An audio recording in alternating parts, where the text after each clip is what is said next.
Hello, Donna, and hello to all of you, and welcome to London Southeast.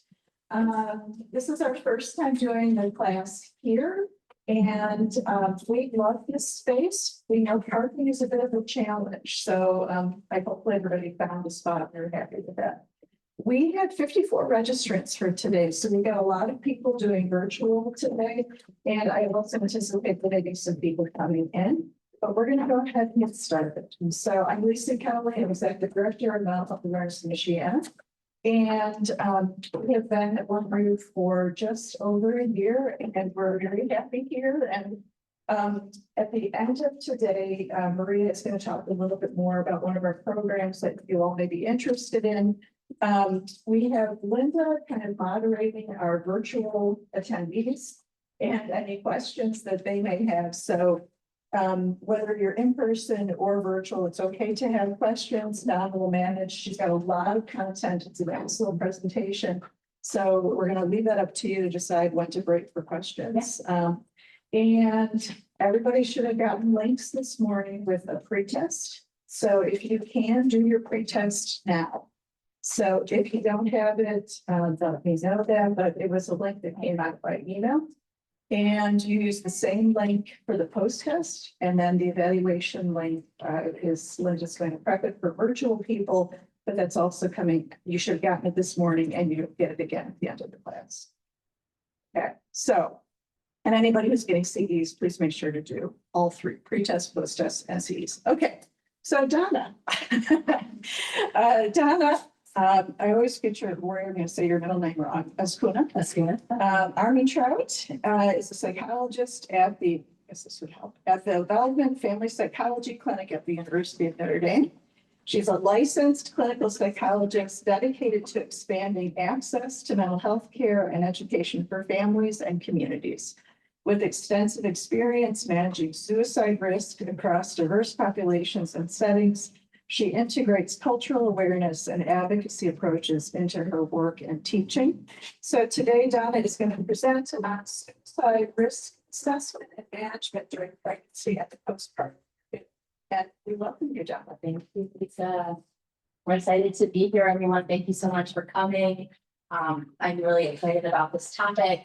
My background in suicide risk really spans really diverse populations. I work primarily with children and youth in my training, but also a part of that, had the opportunity to do a rotation during my pre-doc internship on a high-risk OB floor at the Children's Hospital of Philadelphia, where pregnant people and families came in primarily with children who had diagnosed conditions in utero. Some of these people were going through surgery during their pregnancy to help with these conditions, or they might be preparing for like a palliative birth.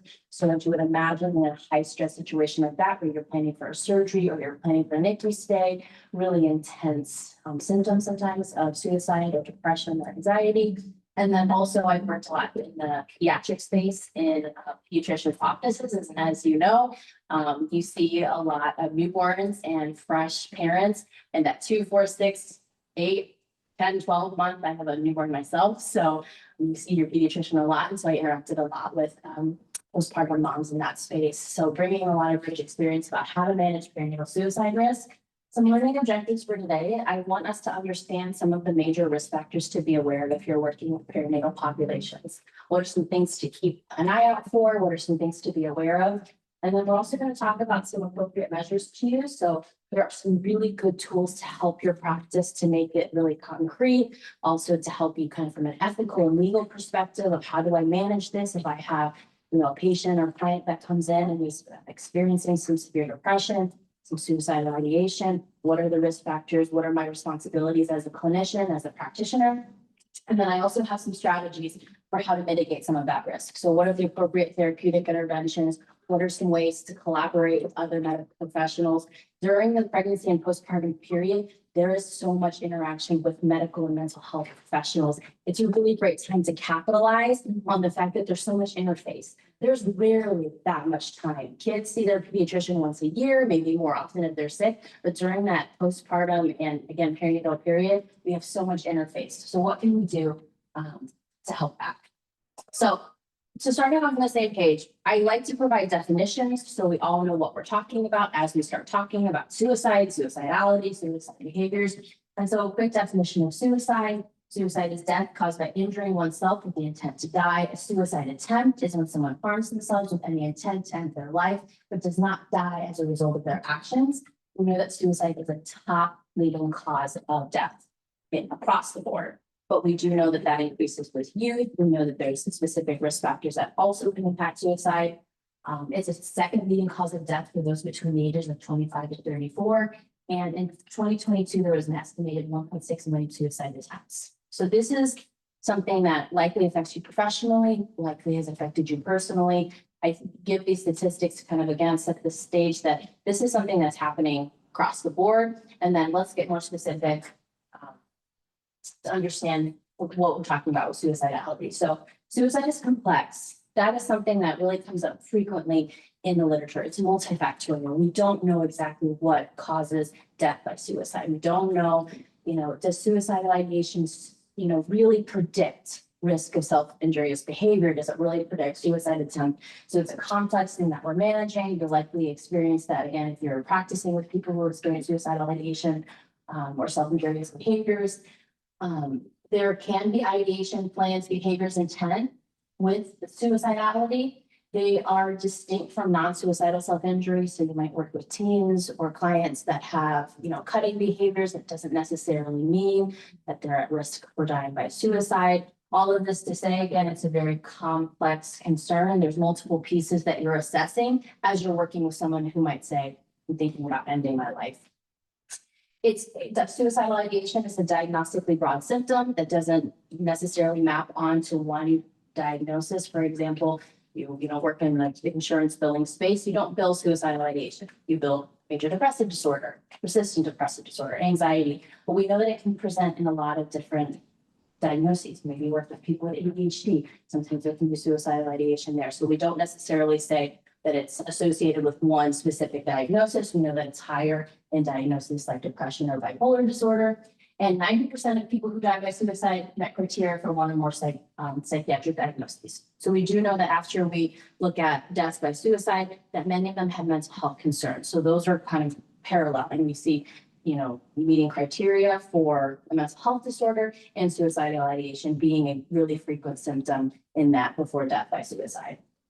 So thinking about then specifically the perinatal period, what are some of the things that we want to pay attention to? So suicide accounts for 5 to 20% of maternal deaths in high-income countries during the perinatal period. That is kind of a frightening statistic. When we see it, it's also kind of broad, 5 or 20%, but we do know that it is a cause of death in the perinatal period. That's including both pregnancy and the postpartum period.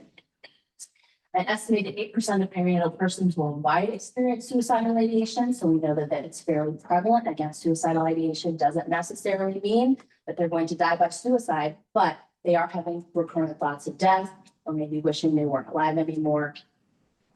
And then when we look at the ideation rates between 2008 and 2018, it was a 10-year study. Among privately insured perinatal populations, there was a 100% increase in suicidal ideation across the board and then a 700% increase in Black individuals. So we see specific risk factors. Those are also trending with the numbers that we see of the increase in Black youth. So we see large increase in suicidal ideation in the last 20 years with Black youth and with youth in general. But again, pretty startling when we think about, okay, this is more prevalent. If I'm working with, pregnant or postpartum patients, maybe they're not sharing this with me. That's why we need to start asking more. We need to start kind of understanding what the risk factors are. Some other statistics on prevalence. So we know that 2 to 5% of women seeking routine OB care. So that's just your pregnant patients coming in for their just everyday, checkups. And then we see it is a little bit of varied when we look at special populations. So women veterans, women with depression or mental health treatment, women living with IV, women of babies admitted to the NICU, and 5% of racially and ethnically diverse women enrolled in WIC experience suicidal ideation. So again, we're starting to piece apart some of these. We've got this broad idea. Suicidal ideation is affecting our patients at higher rates. And then as we get into more specifically perinatal population, we're seeing kind of varied percentages. So what about suicide attempts? So that was suicidal ideation. Again, but suicidal ideation being thoughts of maybe I don't want to be alive anymore, maybe that it, it's goes up all the way to like a plan or intent. But what about attempts? So the worldwide prevalence of suicide attempts in pregnancy is fairly low. So this is not something that we're seeing very frequently. We're not seeing a lot of pregnant persons presenting to ERs with suicide attempts. So 680 per 100,000. And in the first year postpartum, that drops to 210 per 100,000. So again, I think this is a really important distinction, is that we see suicidal ideation might be high, might be prevalent, but the actual attempt is fairly low when we look at prevalence rates. And that's really true for suicidal ideation and suicide attempt in the general population as well. So it's not a perfect predictor. Like someone is thinking about suicide, that means they're going to attempt, but it's something that we want to be thinking about. And really the results are varied. There's kind of some disagreement in the literature of like, what's the best predictor, and does suicidal ideation lead to attempt? Is pregnancy a protective factor or a risk factor? Largely, they consider pregnancy a protective factor against suicidal attempts, but there might be increased suicidal attempts. So I compiled here a long list of risk factors for suicidality. This is from 3 different research studies that kind of looked at the major risk factors that rise. I'm curious, what sticks out to you in this list? Online people, you can put in the chat.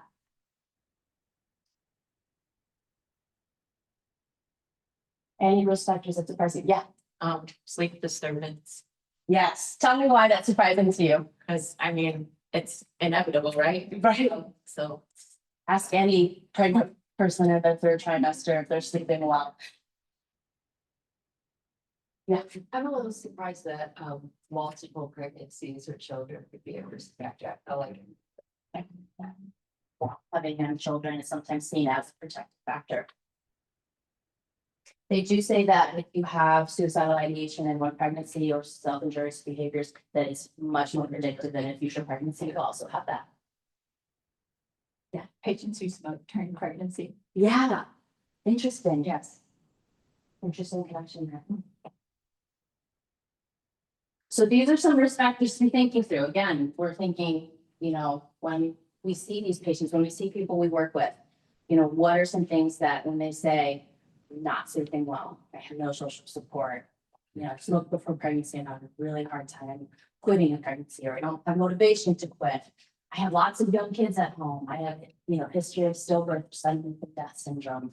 These are things that I think kind of set up flags on our brains of, okay, these are some risk factors. That doesn't mean that they will be suicidal or that they'll have, a suicide attempt, but it makes us more aware of, okay, what are some things that I can do to help support and even help prevent this from occurring, knowing that they're at risk for it. So specific risk factors for suicide attempts, again, that was just kind of in general suicide factors. So when we're thinking about suicide attempts, we know that suicide risk is highest for those with previous attempts. That should be something that as clinicians, as people who interface with any type of client-facing role, that we are thinking about asking of previous attempts or behaviors. So if someone comes in and says, yeah, I've attempted suicide before, that should be an immediate sign that we're doing a risk assessment and that we're thinking through strategies again to prevent, support this person moving forward. 25% of perinatal women who died by suicide had self-harm in the past 3 months, and almost 50% had a history of self-harm. Again, we're looking at this past behavior as predictive of future behavior. These are questions that sometimes people are not offering. They're not offering this information. And so we need to be asking, do you have a history of self-harm? No. Giving examples. Have you ever cut? Have you ever, intentionally harmed yourself? Have you ever choked yourself? These are questions to, again, be really intentional at asking so that we can be aware of predictive and predict kind of what might happen if a stressor comes along. And the peripartum women who died by suicide were more likely to have had a mental health context and primary or specialist care in the year prior to their death.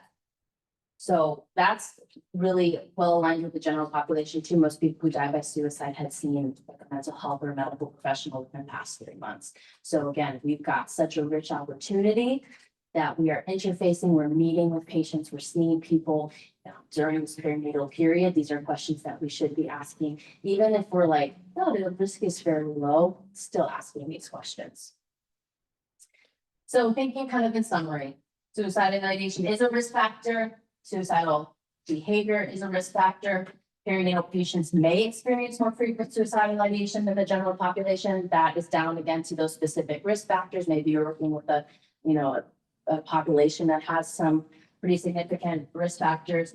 And then we also know that perinatal suicidal ideation and depression and perinatal depression are separate. So again, suicidal ideation can present any diagnosis. So maybe you have someone who's really anxious coming in, and we don't necessarily associate anxiety with suicidal ideation. Maybe we've done a depression screener and the depression screener was low. We're still wanting to consider that suicidal ideation might be a risk. So kind of in summary, ways to strengthen your clinical practice. So I'm always thinking, what are we doing to help our everyday procedures, our everyday practices? We know that risk of suicide is complex and multifactorial. There are a lot of things that impact whether someone will experience suicidal ideation or in the future attempt suicide. But the data is clear. Past behavior is the single best predictor of future behavior. And we can't know about past behavior unless we ask. So we're going to talk a little bit about then what do we do? So that is the framework that we're operating from. We know that it's prevalent. We know that we have a responsibility towards it. What then do we do? What are some really practical things that we can do? The first is assessment. Feel very passionately about assessment as a clinician. We cannot treat what we don't know what's happening. So we can't make a diagnosis. We can't make a treatment plan unless we really know the symptoms and factors that are impacting the people that we are working with. So what is suicide assessment? It is an ongoing process of gathering information about suicidality. So it's not a one point in time. It's not something that we do as just a part of our general intake and don't come back to. It's not just assessment. It's our therapeutic interventions. It's our treatment plan. It's the way that we interact, and it's the way that we approach patient care. So I recommend always a combined approach. We're again using assessment. Maybe we're using measures, standardized clinical interview, an unstructured clinical interview. We're getting the family involved, but we're doing a lot of different things that are considered suicide assessment. You're probably already doing those in your practice, and it's good to kind of have an idea of like, oh yes, this is a part of my suicide assessment. Yeah. There's a question from the chat. Can you talk more about the statistic of peripartum women who died by suicide were more likely to have had a mental health contact? Do you know if the research knows if suicidal ideation was addressed in those encounters? That's a great question. I do not know that off the top of my head. I could look into that though. My guess is that no. So I know more of the research with like just general suicide attempts is that many people might come in for just a somatic complaint. I have headaches, I'm not sleeping, and there might not be an explicit asking of like, are you suicidal? Are you thinking about dying? So again, with the general population, normally those aren't appointments that are specifically for, I guess I should talk to the camera, specifically for mental health concerns in the general population. With the peripartum perinatal population, I'm not sure. I'd have to look into that. My guess would be no, because they're pulling from primary care data and OBGYN data. And my guess is that there maybe was a screening, but it wasn't specifically for I'm coming in because I'm having a risk of suicide. Typically, if someone comes into your office instead of thinking about dying, we're addressing that. Great question. So every patient then, as we're thinking about this, should be screened for suicidal ideation at some point during your interaction with them. That might be the first appointment. Again, it might be ongoing if there's significant risk factors.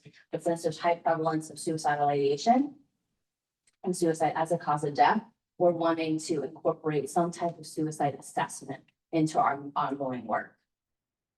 And then when there is a patient that is at risk, maybe there is a history, maybe it was 10 years ago, but it's still a significant history, we're wanting to incorporate that more often. That might not be at every session. That's a lot of clinical judgment, is how often do I need to be checking in on this. I teach a lot of doctoral students, and that's a question like, okay, so we know that there's a history, they have suicidal ideation, do I need to ask every time? Maybe.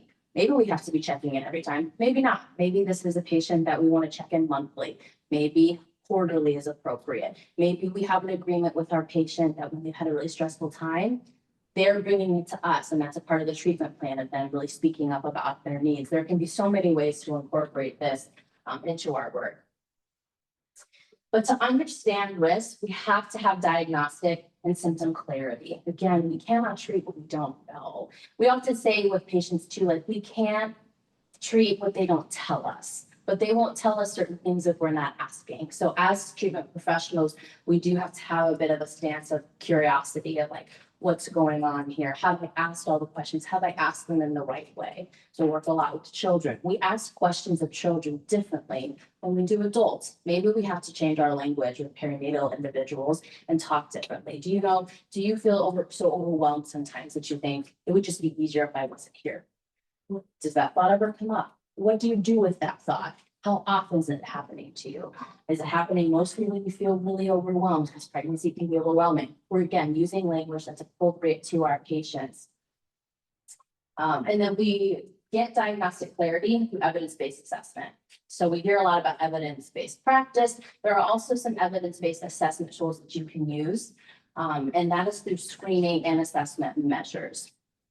So I make this distinction because sometimes when people hear me say assessment, they're like, I cannot assess in depth every single person that I see. I see too many patients. If you work in a medical setting, you're often working with a lot, maybe hundreds of patients on a monthly, weekly basis. And so we can't be assessing everyone. That's why we've incorporated screening. The screening helps us with early identification. So screening measures are often brief. You might think of the PHQ-9. Questions, very easy to fill out on an iPad or a screen or send it to your patient ahead of time. But screening is something that we give to everyone because it's brief and narrow in scope. It's throwing out a wide net. Is anyone experiencing thoughts of wanting to die? And that is, a lot of your patients will say no. And so then they've been screened out. They're not at risk. So that's one way that we can say, when we catch everyone without having to do a really in-depth assessment process. Results of screening measures have to be interpreted, with clinical judgment. They're not good on their own. There's always kind of an aspect of, let me read over this, let me see what's elevated. Is nothing elevated? It's highly unlikely maybe. This patient has told me that they're having a lot of distress, maybe I need to follow up. So again, you're incorporating your wisdom and judgment into interpreting these screening measures. And another thing about screening measures is they produce a cutoff score. So if the cutoff score is 10, the patient scored 9, then they technically are screened out. And maybe there's not follow-up needed. Maybe there is follow-up needed. Whereas assessment is when we're taking one step further. We're saying, okay, someone has screened positive for this result. Their cutoff score was 12, when the cutoff was 10. We're needing to do more in-depth questioning about what might be going on with symptoms. Assessment is not given to every patient. So again, I'm thinking more in like medical setting where you might be seeing hundreds of patients. It's not likely that you can sit down and have a half an hour suicide risk assessment with every single one. And so that's the screening portion. And then maybe 20% of those move on towards assessment. Assessments tend to be more comprehensive with a diagnostic focus. What is the diagnosis that's here? What symptoms are rising to the surface that are most prevalent? And assessment requires a lot of clinical judgment and interpretation. So we're going to have some training around that. You're going to know what measures to use, what questions to ask, and how to interpret that. I use this as an example. If everyone everywhere out on the street was giving out suicide risk assessments, there might be a heightened reaction if someone says, yeah, I'm thinking about killing myself. Whereas a clinician might say, let's ask more about that. Is it one thought you have? Is it hundreds of thoughts that are happening more times a day? And that's where that clinical judgment piece comes in. If I work again a lot with children and parents will often be highly reactive, understandably so, to their child talking about suicide. But as a clinician, I can maybe provide a little bit more like, this is scary. It's not what we want for your kid right now. I mean, there's a lot of hope. We've got a lot of good interventions, and they're not having these thoughts all the time. They're safe to go home with you today. They don't have to go to the hospital. That's where clinical judgment comes in. So we want to be thinking about using evidence-based assessment measures. There is not a routine use of suicidality screening in the perinatal period. So the EPDS, the Edinburgh Postpartum Depression Scale, does have a question about suicide, but it's primarily about depression. Again, I like to, because we think of suicidal ideation and depression as diagnostically distinct, the EPDS might be sufficient for screening for suicidality. We might need to be using something a little bit more robust, but there isn't anything right now. I haven't developed one specifically. So what we use is typically depression screening measures. And then for gold standard suicide assessment, so that's thinking about if you have someone who's talking about having thoughts, suicide, self-harming behaviors, plan or intent. We're using the Columbia Suicide Severity Rating Scale, so the CSSRS, or the Suicide Behavior Questionnaire Revised. There's actually quite a few suicide assessments that are free and available online. I don't think that I'm not sponsored by any of these, so it is really up to you and what works for your clinical practice to use. And then again, a lot of places use depression screeners, so the yes, it's a great one. It does have one item about suicide, which is pretty sensitive, and meaning that it will catch suicidal ideation or suicidal thoughts if they're coming up. But it may not fully assess suicide risk. So it might tell you that suicidal ideation is present, but not give you more information about why or how often or what's going on. So again, that difference between screening and assessment. Screening kind of tells you something's there that needs to be assessed. Assessment is really where the meat and bones of it is, like, let it get into what is actually going on. And always use your clinical judgment. So I've included as hyperlinks in your slides to these assessment measures and screening measures. I also have them pulled up here, or I did, so they are not there. But the EPDS is a 10 item screening measure. You've probably seen it. It's very, very commonly used in hospital settings, in OB/GYN offices, in primary care, in pediatricians' offices. The one that you probably have not seen is the PDSS, the Postpartum Depression Screening Scale. It has taken me a long time to get my hands on it because it's not freely available yet for clinical use. It's mostly used in research studies, but it's very sensitive to depression and suicidal ideation.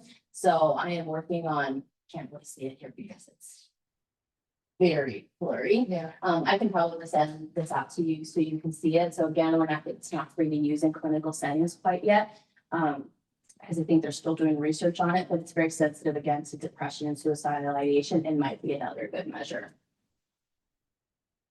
So I'm curious, what measures have you all used in your clinical practice, in your screening or assessment of depression or suicide when you're working with perinatal patients?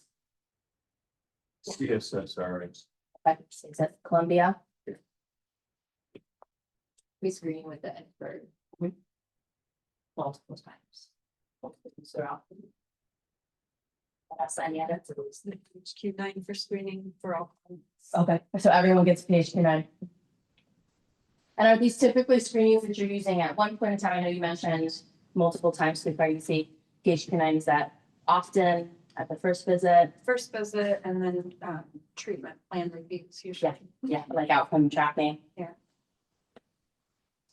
Anyone else? Did these look familiar to you? Somebody in the chat said she uses the GAD7 PHQ9 DSM cross cuttings. Yeah. This measure. All great ones. So these again are the most common ones. So the EPDS, probably the most common, the Edinburgh, the Postpartum Depression Screening Scale. VEI is the Beck Depression Inventory. It's also one that costs money, so that's not as frequently used. The CESD is frequently used in research at the Center for Epidemiological Depression Research. PHQ-9 very commonly used in medical settings for both screening and for outcome-based tracking. So we're seeing is the score going down over time. And then, like I said, there's no specific screening assessment for perinatal population. So we're just using kind of a gold standard assessment measure. So the Columbia Suicide Behavioral Questionnaire, the ASQ, which is the Ask Suicide Questionnaires, 4 questions, very quick. Again, these are tools to help our practice, to strengthen our practice. One question I get a lot, is it my client's medical provider? responsible for this. They're doing this in the offices, they're doing this pediatricians. Do I have to do it also? And I would say yes. So our role as mental health professionals is that we also want to be assessing. There's no indication that like asking a patient twice about depression or suicidal ideation will make them respond differently. It's another data point. So if the OBGYN is getting like really high numbers and we're not getting high numbers, and maybe we're talking about that, we can ask why. You know, why is it that in the OBGYN's office, you're reporting really high symptoms of depression and suicidal ideation, but when you meet with me, it's lower? There can be lots of reasons for that, but we're being curious about that. And so I would not rely on someone else screening for this. If someone is coming in and meeting with you, be thinking through, what am I offering, you know, to this situation? What am I bringing to the table that's also mitigating some of this risk? So if you can, turn to the person next to you and talk through maybe one or two of these questions. So we talked a little bit about screening and assessment. So what measures you use, or if your patient presents for therapy due to feelings of sadness and endorses some suicidal ideation, what do you do next? Or your patient discloses a history of self-harm occurring 5 years ago. How did this impact your treatment plan? Just take like 30 seconds, maybe talk about it with the person next to you. If you're online, you can put it in the chat. We just kind of have some discussion about what would you do next, like part of your daily test.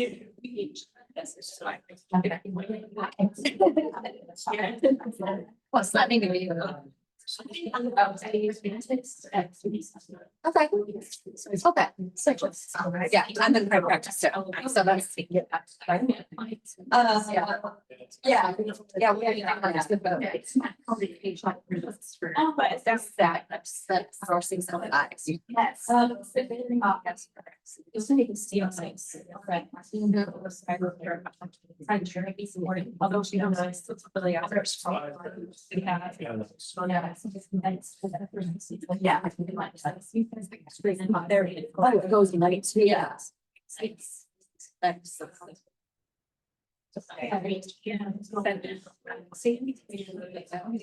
You'll say. Yeah, and I guess like you're taking to the meetings in night, so you can get that is always like exercise housing. And so like I asked them if it was like together, like it'd be helpful. Sometimes again, it's like so. All right, you everyone, like sometimes do something to say right, just like.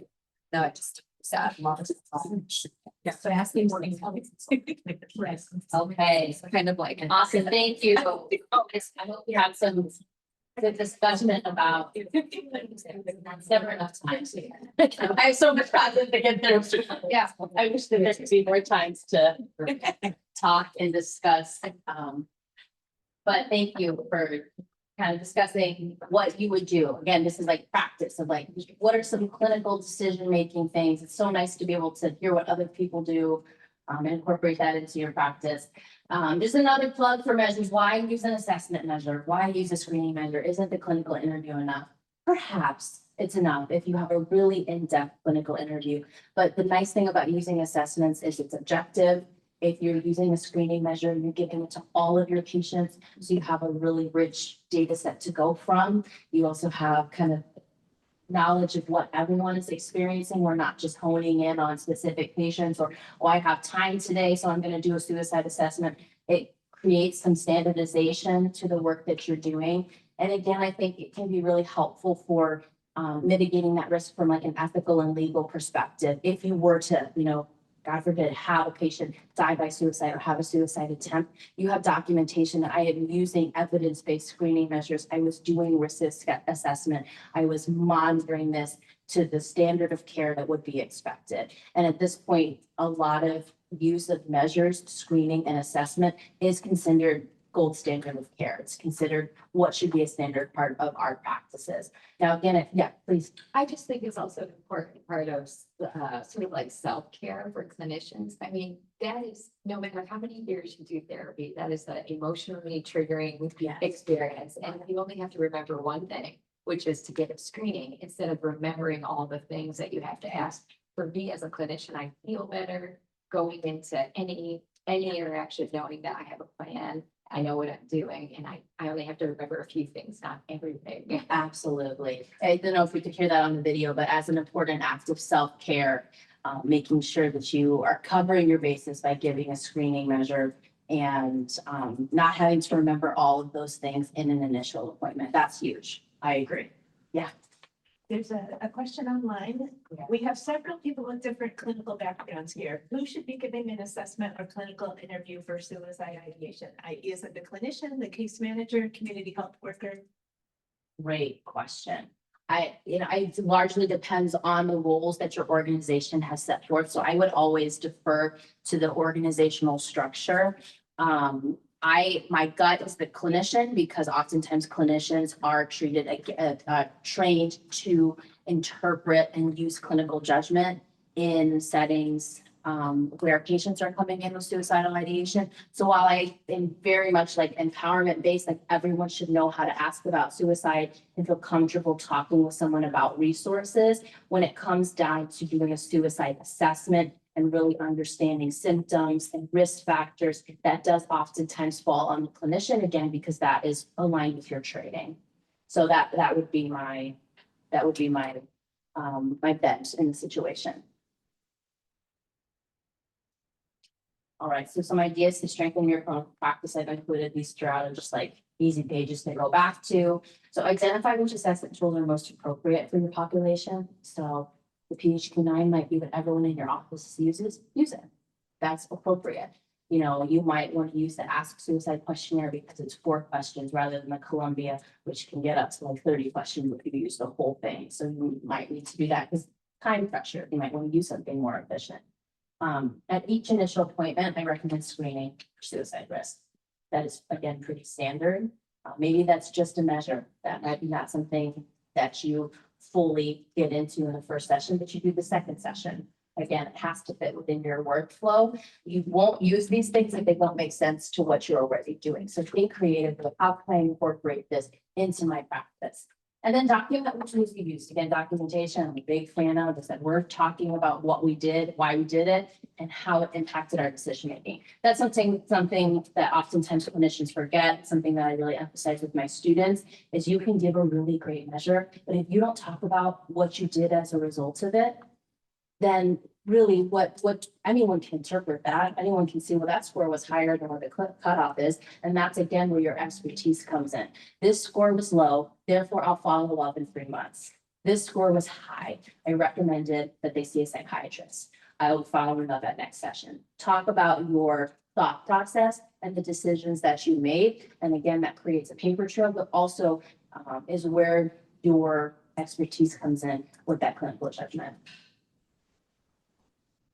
And then clinical interviewing, I won't spend a lot of time here, but this is something too that you can incorporate into your practice. It's how to ask questions. So these measures are really nice because they ask the questions for you. Maybe you use them as a clinical interview in and of themselves, and you bring it in and you ask questions directly from it. A lot of clinicians prefer to use more of an interview style, more unstructured, talking through some of these questions. And you just want to make sure that you're robust in the questions you're asking. You're getting a comprehensive history. Again, past behavior being a really great predictor of future behavior. You're wanting to understand suicide history. And then remembering those risk factors. So again, there's that slide of all of the major risk factors. As someone shares about risk factors, I'm not sleeping well. You know, I have a history of sudden infant death syndrome. I have a history of suicide attempts in the past. These are, you know, creating kind of pinpoints in your brain where like, I have to come back to that. Let me remember to come back to that. You know, were they in treatment before? Were they on medication? Are they on medication now? It really triggering different questions that you ask as a result of some of the risk factors. It can be uncomfortable to ask about risk factors. And you definitely don't want your first time asking about something that's sensitive, like a sensitive mental health history, to be your first time doing that in front of a patient who might be really hesitant to engage in treatment. Maybe they're not really wanting to be in treatment or don't know why they've been referred to you. You want to be practicing this with colleagues, with peers, so that when you're asking it, it is more comfortable. And set it up with some of these questions might be sensitive, but really help me know how to help you. And so I might be asking about your mental health history because that helps me know what I can do to support you best through this pregnancy or through this postpartum period. And so again, practicing within your strengths and how you ask questions, but being really confident in the questions that you ask and why you're asking them. So again, thoughts to strengthen your clinical practice, using structured interviews. So maybe you're using Measure and you're using a structured clinical interview. Someone on the chat, I think, said they use the DSM-5 structured clinical interview. It's a great one. It's got kind of the questions outlined for you. So if you're practicing asking some of these tough questions, just need a little extra support, that might be a good one. And then think for your population. What are some risk areas that may not come up naturally as part of your current clinical interview? Maybe you're working with patients that have a history of substance use. How are you asking about that? How are you thinking through what questions do I need to make sure I ask? What are questions that I follow up as treatment goes on? So risk management. So what are we doing when this comes up? So maybe you have a patient that comes in that does have a significant history and they're experiencing significant symptoms of suicidal ideation. We want to know kind of what that parts of risk management are. So we've got our screening, that's identifying the risk. We can't treat risk unless we know it's there. So we're screening everyone to see if there's risk there. We're assessing the risk so we understand what the risk is, following up on what the risk is. So we're, not just leaving patients hanging. I did this wonderful risk assessment and now I have no plan. And then for safety planning, so that's a skill again that I think every clinician should be really well versed in. And I also think that lay people should be well versed in is how do we help people keep themselves safe? If we knew how to do that better in our outpatient settings and our community settings, I think we would use emergency settings less and then, just avoid that altogether. Those settings are so important for when there is high need, but some of the cases where there might be not as high need, really great to manage it in a community or outpatient setting. And then we're thinking through our treatment, we're thinking through our documentation and our collaboration. So I won't spend a lot of time on safety planning. This is a wonderful skill to have. There's so many resources online. I recommend using the Stanley Brown Safety Plan. It identifies what are my warning signs, who can I talk to, or things that I can do to distract myself, help myself feel better, and then who are the contexts, the crucial contexts if I'm having an emergency. The online, the Stanley Brown Safety Plan may have videos of people administering. I'd love to give more training on it if people are curious, but I think it is something that a lot of clinicians are taught to do. So again, we'll spend a lot of time there. When we think about safety planning and social support being a protective factor against psychiatric and suicidal ideation symptoms, we want to incorporate whoever the support system is into our treatment plan and into our safety planning. So maybe that's a spouse or a significant other, maybe it's a parent, maybe it's a friend, but we want to be collaborating as often as possible with the patient's social support system. So oftentimes when we're doing individual outpatient therapy, patients are coming in and it's just us and they come alone.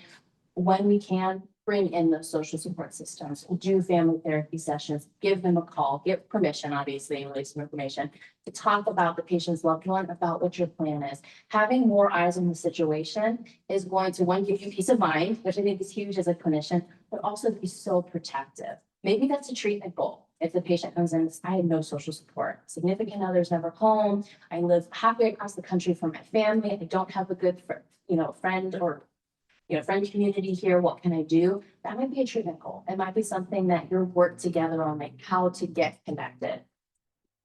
I also recommend collaborating with other medical professionals. Again, we have such a rich opportunity when they're interfacing with their doctors and nurse practitioners, and maybe they're getting their blood pressure checked, getting other people involved. And maybe those people aren't interested, but I think when you call someone and say, this person's at high risk for suicide, I'm managing it, can we talk, or can I give you a copy of the safety plan so you're aware of it? That can be huge. And also letting patients know that you are supportive of them and advocating for them in other settings. They see their doctor a lot. What can you do to help strengthen that relationship, to be a relationship that your patient trusts to share about what's going on?